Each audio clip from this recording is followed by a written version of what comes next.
There comes a moment when the shadows finally lose their power, when the hidden cracks split wide open and every lie that once silenced you is forced into the light. Tonight, we're uncovering the truth they tried to bury, the truth they built lies upon, the truth they hoped would never surface. You were mocked, you were doubted, you were framed. But now, the universe has come to collect the receipts, and what's about to be revealed will change everything. Stay with me, what you're about to discover will finally make sense of every sleepless night, every unanswered question, and every time they made you feel like the problem. If you feel the energy of this message, like this video. If you're new to Elevated Essence, hit subscribe and join our journey of deep revelations. And if this video resonates, share it so the truth reaches the ones who still doubt themselves. To align your spirit with this awakening, comment truth below. To connect your soul with the universe and with our community's unstoppable rise. Sparkles. Now take a breath. Let the noise fall away. Because the moment you've been waiting for, the moment they feared, starts right here. Let's begin. Well, look who finally gets to see the receipts. The evidence, the undeniable proof that you were telling the truth the entire time. Welcome back, you beautiful, vindicated masterpiece. They called you crazy, didn't they? Paranoid, delusional, too sensitive, just making things up for attention. They gaslit you so intensely that you started doubting your own memories, instincts, and even your sanity. But now the truth has exploded in their faces, and everyone's disgusted, horrified, sitting in their shame as they realize they destroyed an innocent person while protecting the real monster. How does it feel knowing you were right all along? Every instinct that screamed danger was accurate. Every time they called you dramatic, you were actually being merciful because you could have said so much more. They framed you perfectly, didn't they? Built a narrative so convincing that even those who loved you began to question you. They started whispering behind your back, distancing themselves as if you were toxic. They painted you as the problem, the unstable one, the troublemaker who couldn't just move on like a normal person. But you weren't the problem. You were the witness. You saw through the performance and refused to pretend everything was fine when it was rotting from the inside. That made you dangerous to them because liars need cooperation, manipulators need silence, and abusers need everyone to look away. But you didn't. You refused to shut up or play along, so they made you the villain before you could expose them as one. And now the truth has broken through. Every lie they constructed has shattered. Every false narrative they spun has collapsed. Their manipulation stands exposed for everyone to see. Timestamps proving you right. Screenshots revealing their deceit. Witnesses finally speaking up after years of silence. Patterns emerging that validate everything you tried to warn people about. Suddenly, everyone's sick to their stomach as they realize what they did, who they abandoned, whose side they took without question. The same people who once called you bitter now call you brave. The same voices that dismissed you are now defending you. The same crowd that turned its back on you is scrambling to rewrite history, pretending they always believed you. But here's the truth. What disgusted them most isn't just that you were framed. It's that they fell for it so easily. They were so quick to judge, so eager to believe the worst, so comfortable watching you suffer while they stayed safe in ignorance. They're disgusted with themselves now, ashamed that they became part of your torment, that they let someone manipulate them into becoming weapons against you. And now they have to sit with that. Now they have to look in the mirror and face what they became. Now they have to face the reality that they hurt someone who was already bleeding. Some will apologize. Some will make excuses. And others will quietly disappear, unfollowing, distancing, pretending they were never part of the mob. But none of that changes what happened, and none of it erases what you endured alone. The real power in this moment isn't in the vindication itself. It's in who you became while waiting for it. You didn't sit around begging for belief. You rebuilt yourself from the wreckage they left behind. You turned isolation into independence, pain into precision, and betrayal into an unshakable sense of self. They thought they were breaking you, but they were actually forging you. hammering you into something so resilient that now you don't even need their apologies to be whole. You healed without them, found peace without their validation, and became the person you needed when no one else showed up. Here's the truth they'll never admit. Even now that everything's exposed, deep down, they always knew. Somewhere in the back of their minds, they sensed something was off. They knew the story didn't add up, that you weren't the person being described. But it was easier to believe the lie than confront the liar. Easier to blame you than challenge someone they liked. Easier to watch you fall than risk their own comfort by standing up for what was right. So they joined your destruction, not with open malice, but with silence, doubt, and selective memory. Every time you tried to speak your truth, they weaponized ignorance, turning it against your credibility, your character, your sanity. Now they have to live with what that choice cost you and what it revealed about them. The frame was flawless, built carefully, piece by piece, with just enough truth laced into the lies to make it believable, just enough emotion to make it sympathetic, and just enough detail to make it impossible to disprove without sounding defensive. Every word was calculated, every tear rehearsed, every story crafted to trigger sympathy and protection. They made themselves the victim and cast you as the villain with surgical precision, and everyone believed it because people crave simple stories.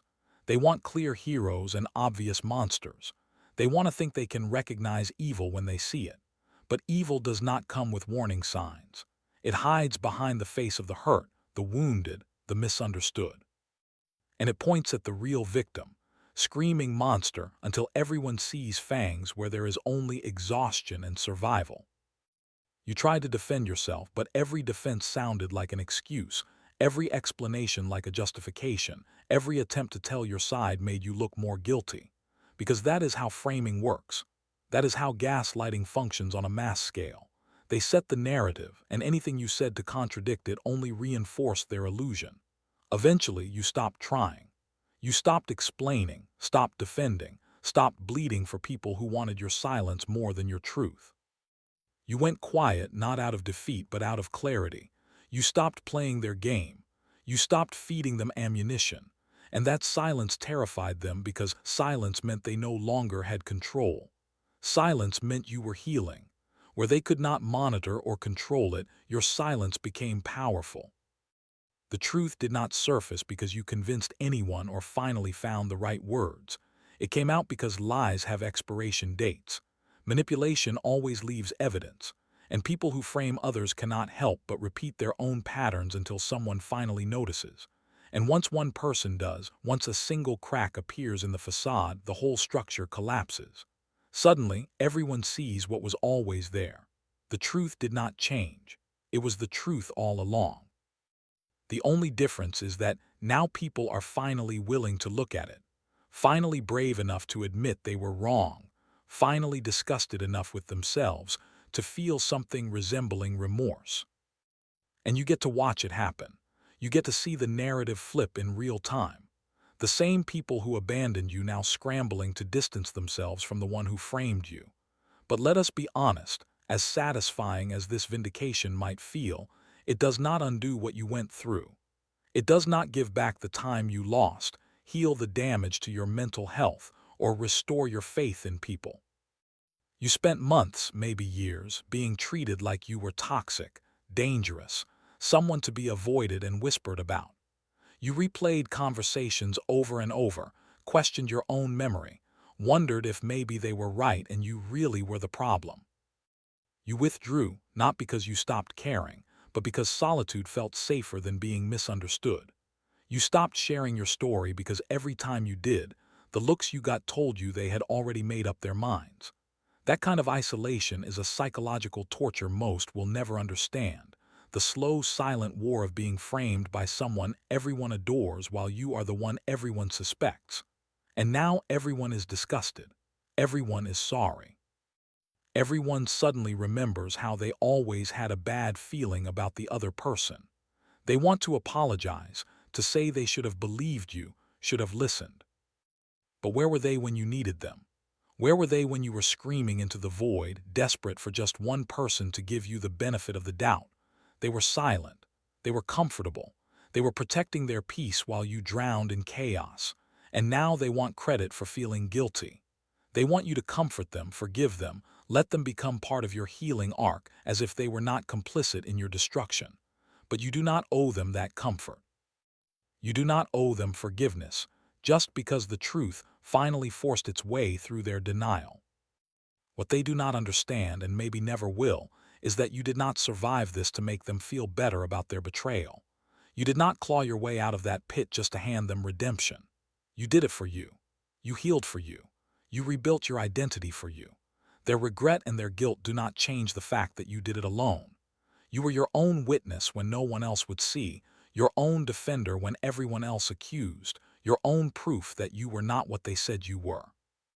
And that makes you something they cannot comprehend, something that still unsettles them even now that they know the truth. Because the real shock is not just that you were innocent. It's that you stayed good, you stayed honest, you stayed true to yourself even when being fake would have been easier, even when playing their game might have protected your reputation. You refused to become what they accused you of being. You refused to let their lies reshape your character or their betrayal turn you into a betrayer. That kind of integrity, the courage to stand firm in your truth even when it cost you everything, is what they can't comprehend, because most of them would have folded. Most would have compromised. Most would have become the monster just to survive the accusation. Right now, inside the minds of those who finally realize they destroyed you for nothing, guilt isn't the only thing festering. It's fear. They're terrified of what you might do with your vindication, of what you might say about them, of how easily you could expose their part in your suffering. They're scrambling to regain control of the narrative, spinning it to make themselves look like victims, too. They want to be seen as people who were deceived, not as people who consciously chose disbelief. They're begging for sympathy for being fooled, for understanding for their mistake. They want to be seen as collateral damage of the same deception that nearly broke you. But you see through that now. You recognize the pattern, the desperate rewriting of history, the calculated manipulation dressed up as remorse. Some people are so obsessed with protecting their own innocence that they'll twist reality itself to avoid accountability. They'll claim they didn't know, that the liar was too convincing, that they would have acted differently if only they'd had the full picture. But the truth is they did have your picture. They had your testimony, your consistency, your character. They just chose to ignore it because it was easier to believe someone else. Their disgust, their horror, their regret, it's all self-centered. It's about them learning to live with what they did, not about them truly understanding what they put you through. And here's the part that cuts the deepest. Some of them still don't fully believe you even now, even with the evidence laid bare. They're minimizing it, softening it, convincing themselves it wasn't that bad or that maybe both sides were to blame. Because to fully accept the truth would mean facing the full weight of their guilt. And most people would rather live in denial than do that. They'd rather blur the lines, pretend no one was really at fault, than confront the ugly reality that they helped destroy someone who never deserved it. They'll crawl back now with half-hearted apologies, trying to sound sincere while carefully avoiding accountability. Their messages will be filled with excuses dressed up as explanations, phrases like, "I didn't know the whole story," or "I was manipulated too," or the classic, "I just didn't want to get involved." They'll pretend these words carry the weight of remorse when in reality they're just desperate attempts to rewrite their own part in what happened.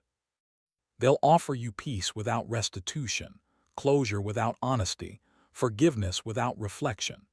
They'll try to smooth things over with half-truths and vague sentiments, because facing the full extent of their betrayal would shatter the image they have of themselves. But here's the thing. You don't need their peace. You don't need their closure. You don't need them to finally understand what they did because you've already stopped needing anything from them at all. You've already done what they never could. You survived annihilation, not physical but emotional, social, spiritual. You survived being erased, misrepresented, and demonized while the real perpetrator was praised for their bravery and charm. You lived through being abandoned by people who swore they cared about you, only to watch them align with your accuser and call it neutrality. You were buried under lies, but instead of suffocating, you learned to breathe through the soil. You clawed your way out piece by piece until you could stand again, not as the person you were before, but as someone sharper, wiser, untouchable. They called you broken, but what they didn't realize is that every break made you more unbreakable. You rebuilt yourself from the debris they left behind. You found strength in solitude, courage in silence, and clarity in pain. You learned that your own validation is stronger than 1,000 apologies. You learned that survival, when the world turns its back, is a form of power that terrifies those who depend on approval to exist. You trusted yourself when no one else would. You became your own truth, your own protector, your own anchor, and that's something no one can ever strip away. So let them sit in their shame. Let them replay every moment they dismissed you, every time they stayed silent, every time they laughed at your pain because it was easier than confronting their cowardice. Let them choke on their guilt when they realize how easily they were manipulated into becoming your executioners. You don't owe them a comforting version of your story. You don't owe them forgiveness just because the truth is now undeniable. You've earned your rage, your boundaries, your refusal to make it easy for them. Healing doesn't mean erasing what happened.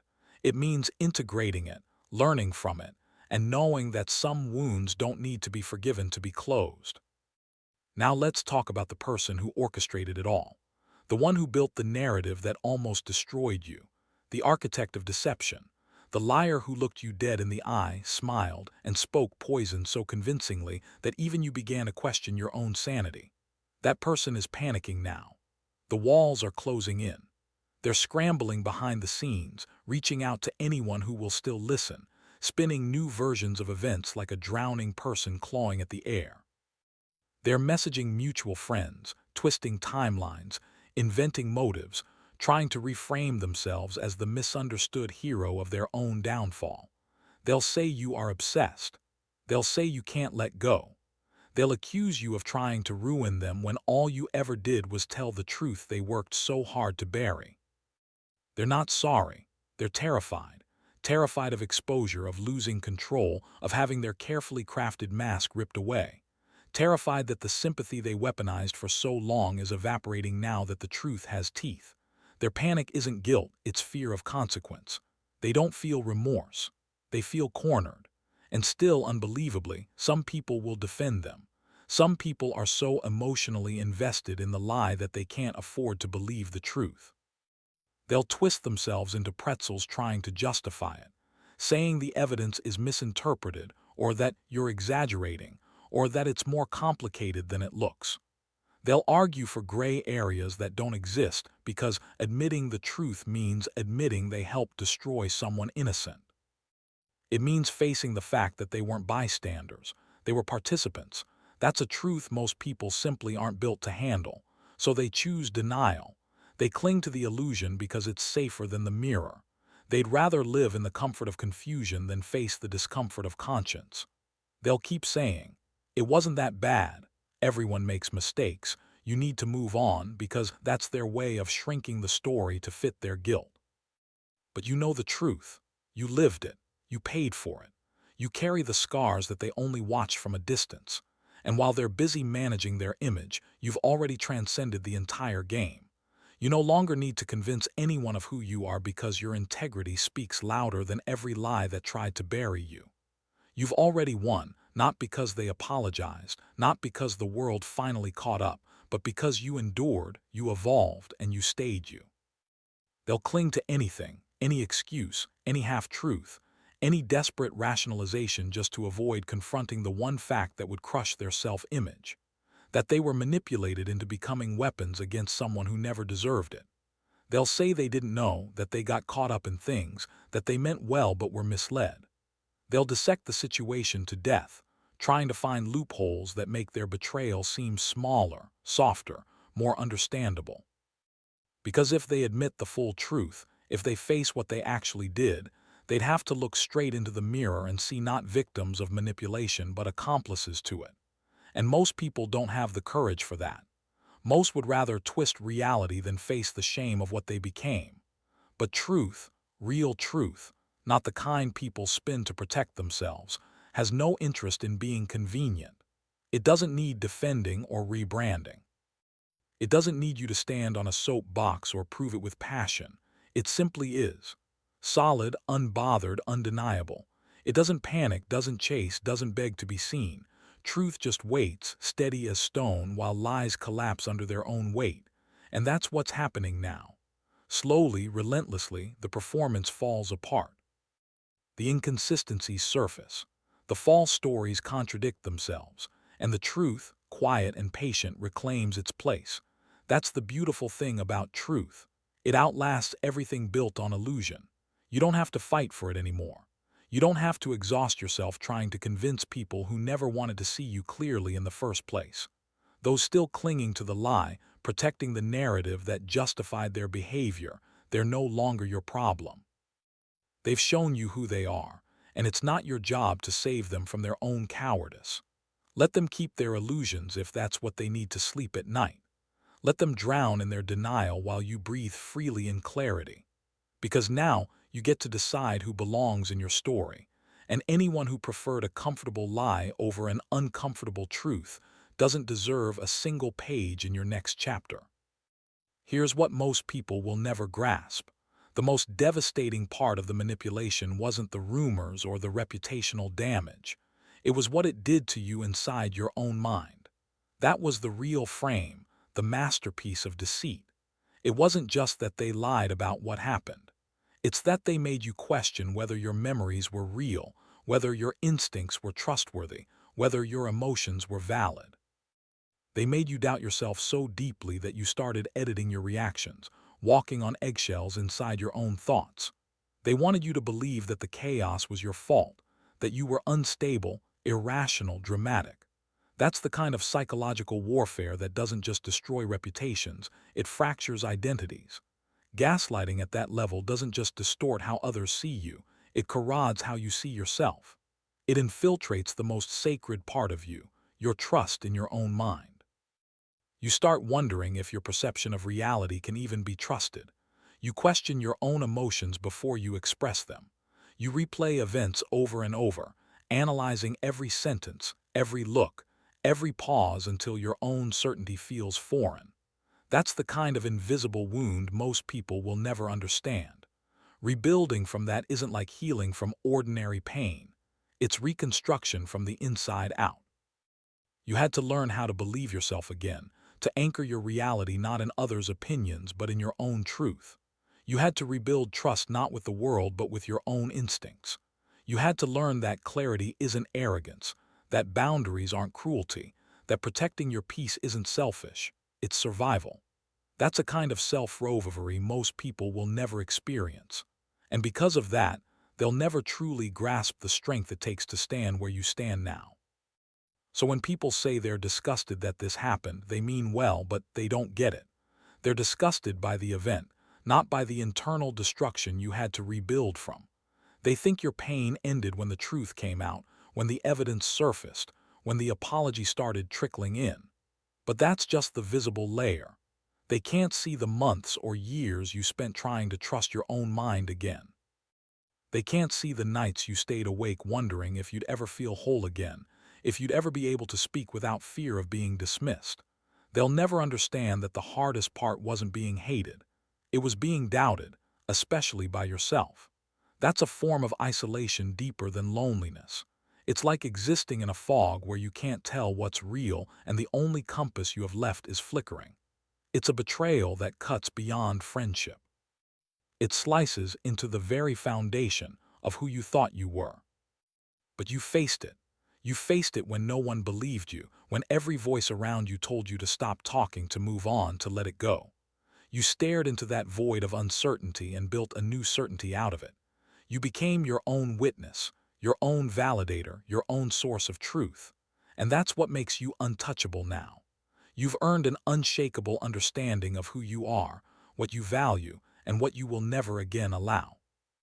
You know now that being doubted doesn't make you wrong, that standing alone doesn't make you weak, that silence isn't defeat, it's discipline.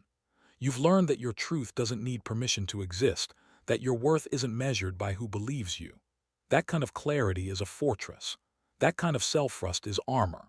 It's not loud or flashy. It's quiet, steady, grounded. It's the power that comes from knowing you'll never again abandon yourself just to be understood by others. And that terrifies them because people who once thrived on your confusion can't manipulate someone who's anchored in their own truth. They can't twist your perception anymore. They can't shake your faith in your reality. You've become immune to their games. So let them believe whatever helps them cope. Let them rewrite the past if it makes them feel cleaner. None of it matters now because you've seen the truth up close, and you didn't just survive it, you embodied it. You became living proof that even when the world calls you crazy, your truth remains your compass. You found your way back to yourself, and that's the kind of power no one, not the liar, not the crowd, not the cowards, can ever take from you. Let's talk about the people who are suddenly resurfacing, the ones flooding your messages with long emotional paragraphs now that the truth has finally been revealed, the ones who ghosted you when things got ugly, but are now trying to slither back into your life, pretending they always had a feeling something wasn't right. They'll swear they never fully believed what was said about you. They'll say things like, "I always thought something was off," or "I didn't want to take sides until everything came out." They'll dress it up as caution, as emotional maturity, as some kind of moral neutrality. But make no mistake, they're lying to themselves and to you.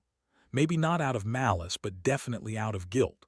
Because the truth is this: if they really doubted the lies, if they truly felt something was wrong, if even a fraction of them believed in you, they would have acted. They would have reached out when you were being torn apart. They would have spoken up when the narrative didn't make sense. They would have checked on you when you were isolated and drowning in accusations. But they didn't. They stayed quiet. They stayed comfortable. They stayed aligned with the majority because siding with you was dangerous. Defending you wasn't safe. So they took the coward's route, silence. And now, with the truth finally out and the world suddenly realizing what you were saying all along, they want to come back. They want to rewrite history. They want to tell themselves that they always believed in you deep down, as if their internal belief, unspoken, invisible, and useless, means anything now. They want to reframe their silence as trying not to make things worse. They want to absolve themselves without earning forgiveness. They want to ease their own guilt by reimagining themselves as victims of confusion rather than participants in your destruction. They'll send you these messages that sound heartfelt but are soaked in self-protection. "I didn't know what to believe. I didn't want to get involved. I thought maybe you just needed space. I was trying to stay neutral." All these excuses have the same subtext: your pain wasn't worth the risk of my discomfort. That's what they mean when they say they were confused. They weren't confused. They were complicit. They chose to prioritize being comfortable over being compassionate. You remember who these people are. You remember how they watched you unravel and did nothing. You remember who stayed silent when the rumors spread, who looked away when your name became a punchline. You remember who avoided you in public, who hesitated before responding to your texts, who unfollowed you just to avoid drama. You remember who whispered, "I don't know what's true, but," and then went on to repeat the lies anyway. You remember everything because pain has a perfect memory, and now they want to come back. Not because they love you, but because they can't stand who they were when they abandoned you. They want to borrow your redemption to ease their remorse. They want to stand next to your vindication and pretend they were part of it. They want to be seen as the people who always knew you were good, even though their silence nearly broke you. But you don't owe them that comfort. You don't owe them the luxury of pretending they were better than they were, because you know the truth. They weren't. They were quiet when it mattered. They were absent when it counted. They chose comfort over conscience, self-image over integrity. And now, when it cost them nothing, they want to appear virtuous. They want to stand beside you in the light after they left you to bleed in the dark. So what do you do with that?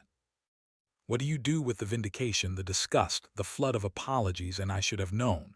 The answer is simple: whatever the hell you want. There's no moral debt here, no obligation to forgive, no rule book that says healing requires reunion. Some people rebuild, some people reconcile, and some people walk away forever. All are valid choices. This time the choice belongs to you, not to the people who once silenced you. But understand this deeply: you owe them nothing. Not your time, not your energy, not your forgiveness, not your explanation, not your empathy. They already received all of that when it mattered and they wasted it. You reached out for understanding when you were in pieces. They turned their backs. You tried to explain your truth and they called you dramatic. You tried to defend yourself and they accused you of making excuses. You offered them your heart and they left it bleeding. You begged for compassion and they gave you distance. So no, you don't owe them anything now that the truth is convenient. You don't owe them entry back into your life just because they finally believe you. You don't have to forgive people who only feel bad because they got caught believing the wrong story. If they call you bitter, let them. If they accuse you of holding grudges, let them choke on their hypocrisy. These are the same people who held grudges against you based on lies. They were quick to condemn, slow to think, and silent when you were suffering. They don't get to moralize your boundaries now. You want to know what's really making them sick to their stomachs. It's not just that you were innocent. It's how long you suffered. It's how viciously they turned on you. It's how completely you were abandoned while the real villain was embraced, protected, and defended. They're haunted now by the realization that they chose the side of cruelty over conscience, that they protected the liar and left the truth teller alone, that they were complicit in your destruction. And now that the truth is undeniable, they're scrambling to distance themselves from their own cowardice. They'll say things like, "I didn't know," but they did. Somewhere deep down, they always did. They saw the cracks, the inconsistencies, the moments that didn't add up.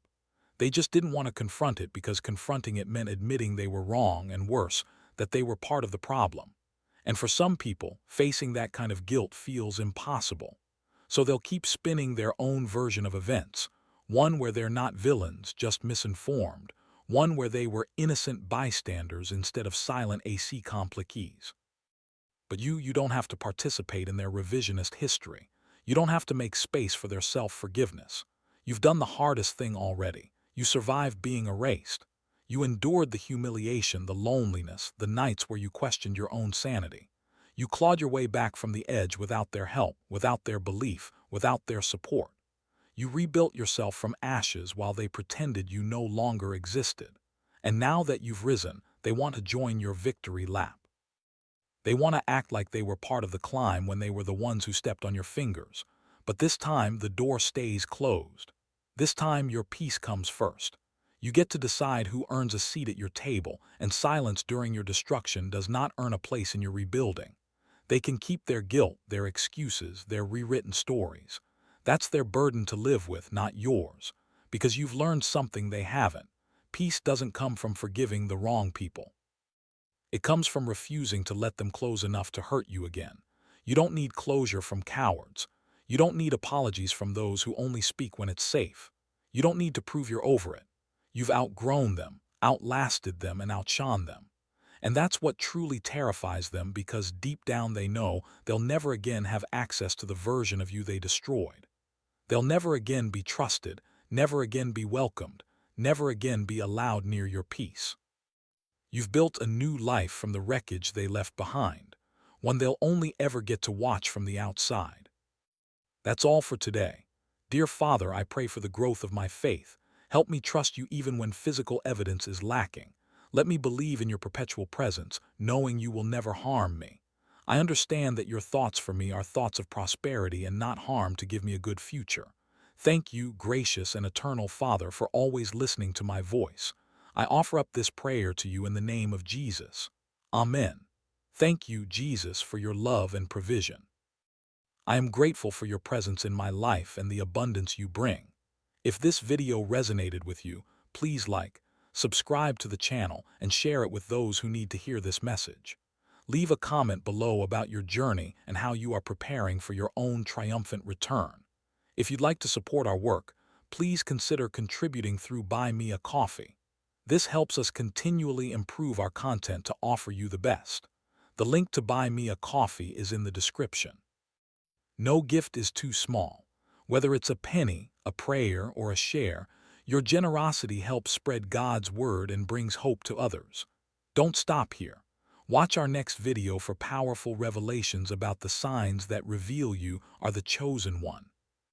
And that is the best way to wrap up today's video. The truth has finally spoken, and the universe has made its move. We'll meet again in the next one, where even deeper revelations await those who are ready to know what has always been kept in the dark. Before you go, if today's message awakens something in you, I have a feeling you'll appreciate the other truths we've uncovered here on Elevated Essence. Videos like, they're all connected, all pieces of the same story, all messages meant for those who have been underestimated, misunderstood, and finally vindicated. If you want the full picture, those videos are waiting for you. Sparkles before you step into the next revelation. If this resonated with your soul, like this video to show you're rising above their lies. Share it with someone who needs this reminder.